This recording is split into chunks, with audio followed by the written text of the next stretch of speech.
let's add a bass now. So we need 4 notes. D flat, G flat, so the first of 2 and the first of 3. Should be called C flat, but we're going to call it B for ease. This white note to the right of the 3. And E flat. So I'm going to start with a D flat. I'll be riding, go to the G flat. Shotgun underneath to the B. Hot sun, feeling like a E flat.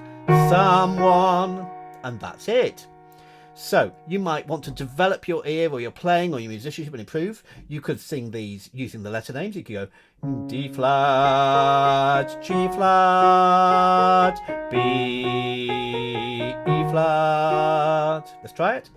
D flat, G flat, B, E flat.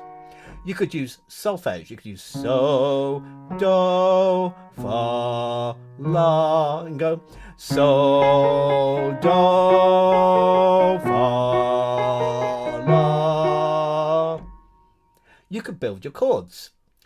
3 of them are major, 1's minor. For the major, here's D flat.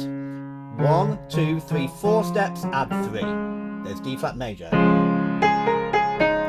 Now we're going to change to the G flat chord. 1, 2, 3, 4. 1, 2, 3 steps. So now we want the B chord. Same thing, count up steps. 1, 2, 3, 4. 1, 2, 3. So we get.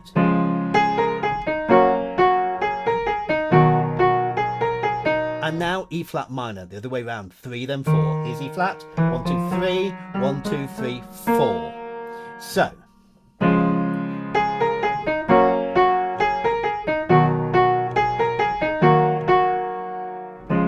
And that's all you need. You might find it a little bit difficult moving from one chord to another, so you can literally practice patterns and practice one chord to the other and make your own little pieces up with it. Good luck.